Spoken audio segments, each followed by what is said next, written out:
Pemirsa, sambil kita menunggu pembahasan RUU Daerah Khusus Jakarta atau DKJ, ada dua hal yang mau saya bahas di malam hari ini. Yang pertama adalah Pilkada DKI Jakarta.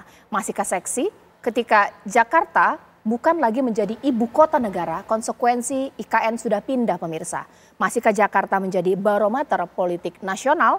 Dan juga yang kedua adalah ketika ada ketua aglomerasi yang akan memimpin, salah satunya membawahi. Nah, itu nanti akan kita bahas. Ini bagaimana nanti koordinasi, apakah meniadakan fungsi, peran, dan lain-lain. Ayo kita bahas di Apa Kabar Indonesia Malam. Pengamat politik kita Mas Adi Praetno, selamat malam, assalamualaikum. Waalaikumsalam warahmatullahi wabarakatuh. Selamat malam, Caca. Dan sudah ada juga Mas Adi Praetno di sini bersama dengan Mas Habibur Rahman. Selamat malam, assalamualaikum. Selamat dari malam. Gerindra. Baju kita kayak hampir mirip semua ya, tonton warnanya ya. Mudah-mudahan nanti dialog kita juga akan mengerucut dengan pembahasan yang bagaimanapun juga ada solusinya. Dan yang kedua, yang ketiga maksud saya akan mengundang di sini lewat sambungan Zoom. Saya mau sapa Mas Tobas, Mas Taufik Basari. Selamat malam, assalamualaikum, mewakili dari Partai Nasdem. Mas Tobas, selamat malam. Assalamualaikum. Waalaikumsalam, Caca. Iya, saya mau ke Mas Tobas terlebih dahulu. Sebenarnya sudah terbantahkan ketika ada usulan ketua aglomerasi, salah satunya di bawahnya adalah membawa DKI Jakarta dipimpin oleh Wapres, tidak, tapi Presiden. Ada problem apa lagi sih mengenai RUU DKJ menurut Mas Tobas? Silahkan. Ya, jadi kan hari ini kita tetap melanjutkan pembahasan RUU DKJ. Ya, ini sudah hari yang kedua ya. Jadi dalam pembahasan kemarin kita sudah juga melakukan penyisiran terhadap pasal-pasal yang ada dim dari pemerintah. Dan salah satu hal yang kemarin juga sudah kita sepakati bersama yaitu kita ada perubahan dari draft awal yang tadinya di dalam draft awal RUU DKJ untuk Dewan Kawasan Aglomerasi itu akan dipimpin oleh Wakil Presiden. Tetapi setelah kita cek lagi, saya juga menyampaikan ini bahwa karena sistem kita menurut konstitusi adalah sistem presidensial, maka semestinya wakil presiden itu tidak dapat diberikan kewenangan atributif. Atributif itu kewenangan yang diberikan oleh undang-undang. Karena memang yang menjadi penanggung jawab adalah presiden. Oleh karena itu kita perbaiki akhirnya untuk Dewan Kawasan Aglomerasi ini tetap diberikan kepada presiden, namun presiden jika memang penuh nanti tugasnya itu dapat memberikan delegasi kepada orang tertentu, bisa saja kepada Wapres, bisa saja kepada Menko, atau bisa juga orang-orang lain sesuai dengan peruntukannya. Nah, ini sebenarnya lebih kepada soal memperbaiki konteks ketatanegaranya saja, bukan soal keberatan apakah Wapres, karena Wapres kemudian keberatan, bukan soal itu, tapi kita memperbaiki dalam konteks ketatanegaraan, jadinya yang memimpin untuk Dewan Kawasan Aglomerasi ini adalah presiden, di mana presiden bisa mendelegasikan kewenangannya kepada pihak yang lain. Oke, menurut Mas Tobas itu secara ketatanegaraan atau juga secara politik etika tepat tidak? Jadi begini, kalau di dalam hukum administrasi negara itu ada 3 jenis kewenangan ya, atributif, delegasi, dan mandat. Nah, atributif itu adalah kewenangan yang diberikan oleh undang-undang. Nah, sementara delegasi dan mandat itu adalah kewenangan yang diberikan karena pendelegasian atau pemberian mandat dari orang yang memiliki kewenangan kepada orang yang lain. Nah, masalahnya adalah dalam sistem presidensial seperti yang kita anut menurut konstitusi kita, presidenlah yang menjadi penanggung jawab semuanya. Nah, sementara fungsi dari wakil presiden adalah membantu presiden dan juga mewakili presiden apabila presiden berhalangan. Oleh karena itu tidak bisa kemudian diberikan kewenangan secara khusus oleh undang-undang. Sama juga tidak bisa kemudian membuat keputusan, misalnya kalau selama ini kan kita kenal ada keputusan presiden. Nah, kan tidak mungkin kemudian ada keputusan Wapres ya yang kemudian bisa menjadi objek dari tata usaha negara. Nah, oleh karena itulah maka terhadap kita upaya untuk memperbaiki dalam konteks ketatanegaraan dan konteks hukum administrasi negara, maka kemarin disepakati bahwa presidenlah yang menjadi pemegang dan pemegang kewenangan untuk Dewan Kawasan Aglomerasi ini. Saya ke Mas Adi Praetno, Dewan Kawasan Aglomerasi ini akan apa ya? Fungsinya akan menjadi lebih kuat dari sang kepala daerahnya ini sendiri atau bagaimana? Kita tahu Jakarta menjadi barometer politik nasional. Gubernur DKI Jakarta punya power yang cukup kuat untuk mengelola DKI Jakarta. Seperti apa? Ya, saya kira ada kabar baiknya apa yang disampaikan oleh Bang Tobas ini, bahwa seorang dewan aglomerasi ini adalah mereka yang sebenarnya delegasi dari presiden. Tidak seperti yang sebelumnya, ini kewenangan diberikan kepada wakil presiden. Yang saya kira memang beberapa waktu yang lalu draft awalnya ini kan diprotes oleh begitu banyak publik, seakan-akan ini sebagai upaya untuk memberikan dalam tanda kutip keistimewaan pada posisi presiden. Karena satu sisi presiden itu untuk ngurus IKN, satu tempat yang baru dibangun, tapi wakil presidennya ngurus Jakarta dan sekitarnya yang disebut dengan daerah aglomerasi. Bagi saya ini justru bagus. Kalau mau jujur sebenarnya tanpa Jakarta ada aglomerasi dengan daerah-daerah penyangga sebelumnya, Jawa ini sebenarnya adalah pusat sentrum aglomerasi. Karena secara geografi, secara ekonomi dan industrialisasi, Jawa ini kan terkoneksi satu sama yang lainnya, Cak. Nah, sepertinya ketika Jakarta sudah tak lagi jadi ibu kota, aglomerasi ini sebenarnya sebagai expose ya untuk mempercepat bagaimana proses akselerasi pembangunan antar kawasan satu sama yang lainnya itu terintegrasi satu sama yang lainnya. Tinggal nanti bagaimana mengkoordinasikannya, bahwa sang dewan aglomerasi ini membangun satu koneksi politik ya yang tentu saja simetris, terutama adalah untuk mempercepat ekonomi dan industrialisasi. Tapi sepertinya memang aglomerasi yang dimaksudkan dalam konteks daerah khusus Jakarta ini kan soal tata ruang. Tata ruang, kemudian lingkungan dan seterusnya. Terbayang tidak koordinasinya seperti apa? Ibaratnya kita tahu ya, ada falsafah tidak ada dua matahari. Ini bukan dua matahari lagi. Kepala-kepala daerah dari berbagai macam daerah aglomerasi dipimpin oleh ketua dewan aglomerasi. Tidak terbayang saya koordinasinya, bagaimana? Ya, saya kira memang semoga tak ada hal-hal yang sifatnya ego sektoral ya. Karena kalau kita melihat koordinasi antara Jakarta, Depok, Bekasi dan Jakarta belakangan ini terkait penanganan banjir, saya kira itu masih bisa dianggap rasional, Cak. Oleh karena itu bagi saya yang penting untuk kebutuhan rakyat soal tata ruang, tentang industri, tentang pembangunan ekonomi, saya kira tak ada lagi cerita tentang soal matahari kembar, soal ego sektoral. Pemilu masih lama kok, masih 5 tahun lagi. Jadi bagi saya udahlah bekerja untuk rakyat, ini dibuat untuk mempermudah koordinasi aja. Mas Habib udah gak sabar nih buat nimpalin.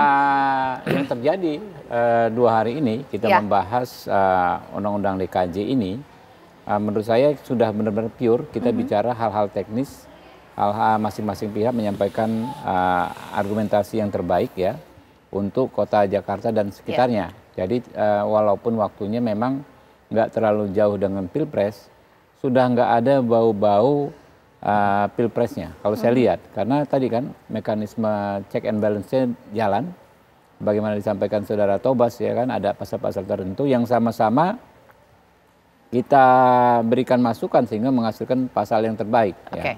Termasuk soal format pemilihan gubernur. Itu kan keluarin dari semua partai sekarang yang akan dipilih oleh rakyat, termasuk juga dari pemerintah.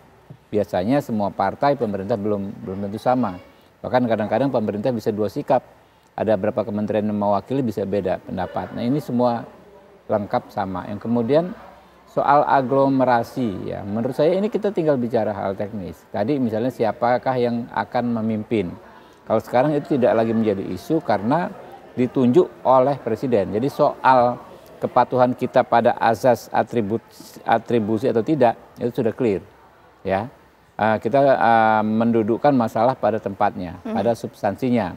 Boleh saja presiden memberikan tugas kepada wakil presiden nantinya memimpin kawasan aglomerasi ini, tapi caranya ya, prosedurnya bukan dengan wewenangan atributif lewat pasal di undang-undang ini, tetapi lewat pendelegasian khusus yang dilakukan oleh presiden. Nah, tadi Caca bilang soal akan terjadi koordinasi. Justru ini untuk mengatasi, Mbak Caca. Ya, pembentukan kawasan aglomerasi ini justru mengatasi sulitnya koordinasi penataan Jakarta dan sekitarnya. Selama ini yang namanya aglomerasi itu kan hanya konsep di atas kertas. Tidak diatur dalam satu pun undang-undang. Setahu saya begitu. Jadi masing-masing pihak merasa bisa melakukan ingin melakukan yang terbaik untuk daerahnya, padahal tergantung dengan daerah yang lain. Kayak Jakarta, Bogor, ya kan? Soal bagaimana pengaturan tata ruang di 2 wilayah tersebut. Atau Jakarta dengan Bekasi, pengen yang terbaik. Tetapi kalau nggak sinkron, dua-duanya malah nggak dapat yang terbaik. Ya, semuanya malah nggak dapat yang terbaik. Jadi akan ada ego sektoral, justru inilah yang akan mengatasi ego sektoral itu. Pemirsa, saat lagi kita sederhanakan lagi deh dialog malam hari ini bahwa dengan adanya RUU DKJ saat ini anggapan masyarakat ya, nanti kita luruskan bahwa daerah khusus Jakarta ini ada kewenangan presiden yang cukup kuat pemirsa. Jadi perlukah atau mungkin masih menarikkah, masih seksikah pilkada khususnya pilkada DKI Jakarta? Sesaat lagi.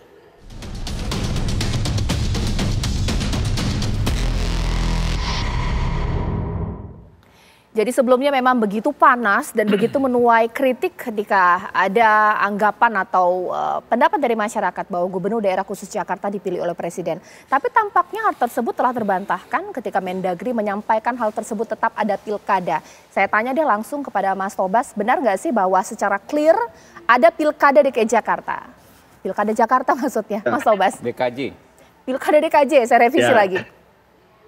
Ya, jadi dari daftar inventarisasi masalah yang disampaikan oleh pemerintah, mereka sudah menyatakan bahwa mendukung untuk tetap dilakukan pemilihan langsung terkait dengan gubernur dan wakil gubernur. Nah, jadi itu sikap pemerintah yang saya pikir juga beberapa fraksi-fraksi mudah-mudahan akan menyepakatinya. Ini memang pasal ini belum diketok gitu ya, masih akan masuk kepada pembahasan di agenda berikutnya. Tetapi mudah-mudahan lah kita akan mendapatkan hasil berupa pilkada langsung untuk gubernur dan wakil gubernur.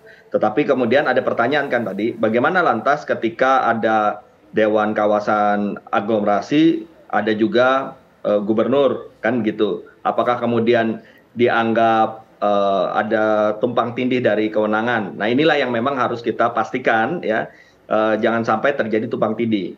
Kenapa? Karena begini, di dalam DKJ ini kita akan bicara soal otonomi daerah, baik otonomi daerah yang juga dimiliki oleh DKJ maupun juga otonomi daerah yang dimiliki oleh kawasan-kawasan daerah-daerah yang menjadi penunjang ya, Bekasi, Bogor, Depok, Cianjur, Tangerang Selatan yang itu menjadi bagian dari kawasan aglomerasi. Masing-masing punya otonominya ya. Tetapi ketika berbicara soal bagaimana kita mengatur agar pembangunan di DKJ ini bersinergi dengan pembangunan yang ada di kawasan-kawasan penunjang itu. Nah, itulah yang akan dikoordinasikan oleh Dewan Kawasan Aglomerasi. Ya, misalnya jangan sampai pembangunan di Bogor itu akan menyebabkan kemacetan di Jakarta, gitu kan? Atau sebaliknya. Ya, atau misalnya ketika kita bicara soal bagaimana penanganan sampah di DKJ yang bisa saja misalnya karena daerah penunjang ini memiliki otonomi juga, mereka menolak, oh tidak boleh, sampah harus tetap ada di dalam DKJ-nya, nggak boleh ke tempat kita misalnya. Nah, itu yang harus dibicarakan. Soal tadi banjir juga Mas Adi Pray juga sampaikan ya. Soal banjir ini kan tidak bisa ditangani hanya di DKJ saja karena dari awalnya itu ada di puncak misalnya, di kawasan sampai ke Cianjur gitu, sampai ke Bogor. Nah, ini kan harus dibicarakan bersama-sama. Nah, inilah yang menjadi fungsi dari Dewan Kawasan Aglomerasi untuk membicarakan rencana-rencana tata ruang, rencana penanganan banjir, penanganan transportasi, penanganan lingkungan hidup dan sebagainya dalam satu kesatuan dengan masih menghormati otonomi masing-masing.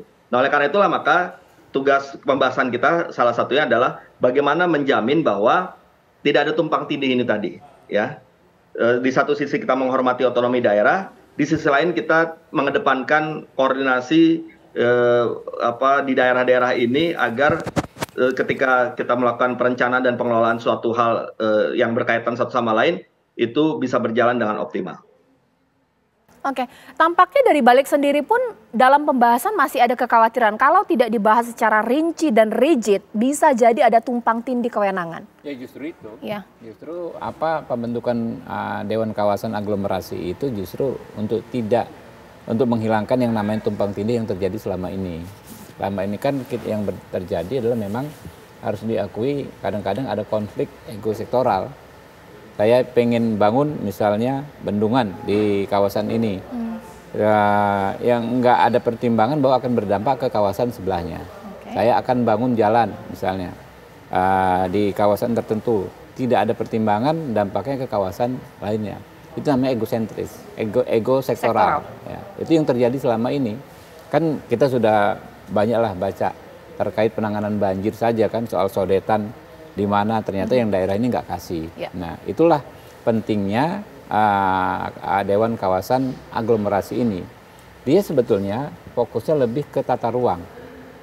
Itu kan kita bicara tata ruang ya, karena bukan soal pemerintahan secara umum. Dia nggak ngurusin pengangkatan pejabat-pejabat, nggak ngurusin anggaran dan lain sebagainya, nggak ngurusin sampai ke situ. Tapi mengkoordinasikan daerah-daerah yang saling berdempetan ini supaya sinkron. Makanya bahasanya kan melakukan sinkronisasi penataan ruang di pasal terkait kewenangan Dewan Kawasan ini. Nah, karena itu perlu diatur memang. Sudah perlu adanya Dewan Kawasan Aglomerasi ini, tetapi supaya nggak malah bikin masalah baru perlu diatur lebih rigid. Jadi jangan salah asumsinya, Mbak. Jangan dikira kita membuat masalah dengan membuat Dewan Kawasan. Membuat Dewan Kawasan ini justru untuk menyelesaikan masalah. Tetapi supaya nggak terjadi masalah baru, dibikin aturan yang lebih nggak multi interpretatif dan nantinya akan ada peraturan pemerintahnya.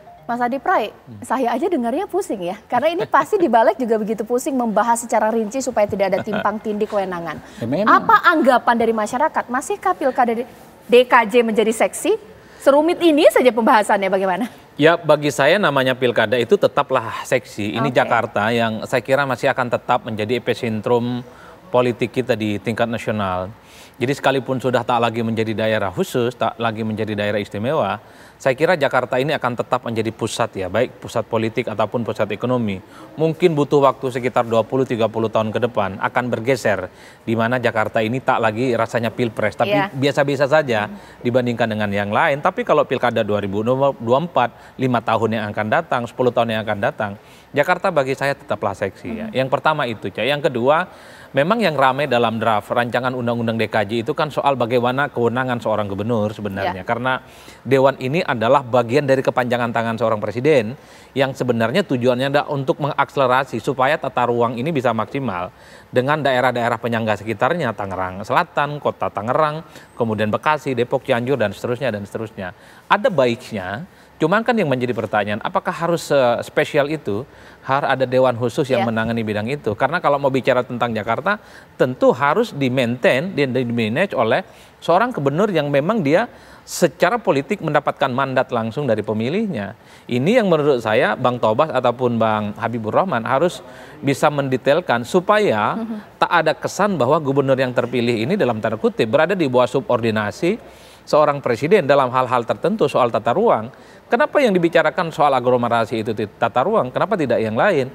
Karena selama ini persoalan banjir misalnya, soal lingkungan hidup, misalnya orang Jakarta masih buang sampahnya di Bekasi, kenapa nggak ke Cianjur, kenapa tidak ke Jonggol, kenapa tidak di Tangerang misalnya? Itu menjadi hal-hal yang sebenarnya sampai hari ini tidak selesai. Yang ingin saya katakan adalah mau ada dewan khusus terkait dengan aglomerasi, apakah ini pilkadanya semarak ataupun tidak. Saatnya sekarang berpikir bagaimana Jakarta dan daerah sekitarnya itu maju, udah itu aja. Bagi saya intensi-intensi lain, ada ego sektoral, hal-hal yang sifatnya mandek selama ini soal penanganan banjir, soal Kanal Timur dan seterusnya, itu tak ada lagi untuk beberapa tahun di masa yang akan datang.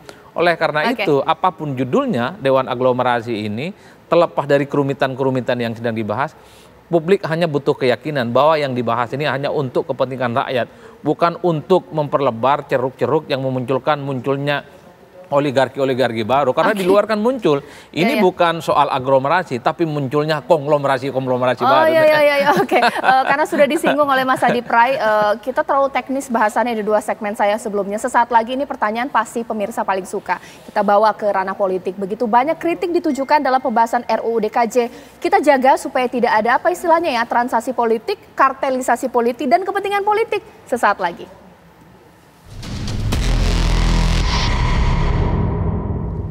Mas Tobas, ada anggapan dari masyarakat, kenapa sih sekarang harus segera dibahas RUU DKJ? Kenapa tidak presiden baru saja nanti dipilih, disusun oleh presiden baru? Apalagi pasal atau DIM-nya ini berubah-berubah, sehingga anggapan masyarakat sebenarnya ada transaksi politik, kepentingan politik, tidak sih Mas Tobas?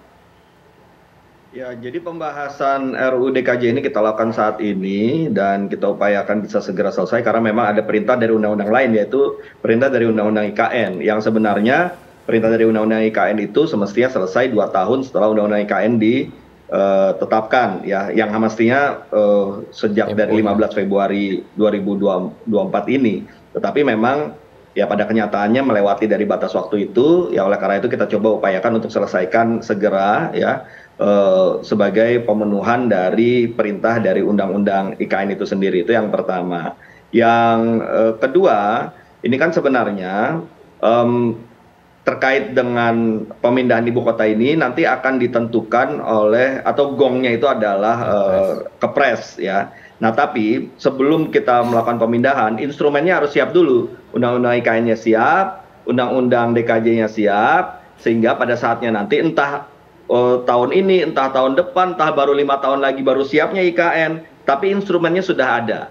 Sehingga persiapan-persiapan menuju ke arah sana itu sudah kita bisa siapkan karena sudah ada payung hukumnya. Nah itu yang kenapa kemudian kita coba bahas, karena memang perintah undang-undang itu tadi.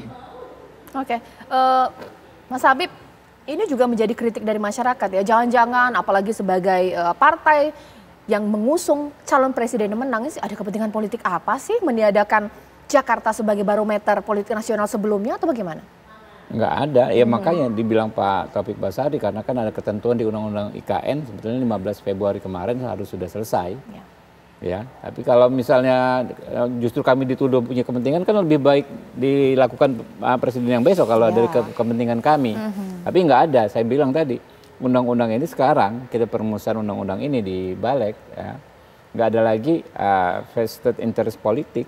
Kenapa? Karena isunya nggak politis sama sekali. Coba yang kita bahas tadi aglomerasi, ya cuma hanya soal pemilihan gubernur tadi ya, tapi hal-hal lain kalau Mbak Caca baca.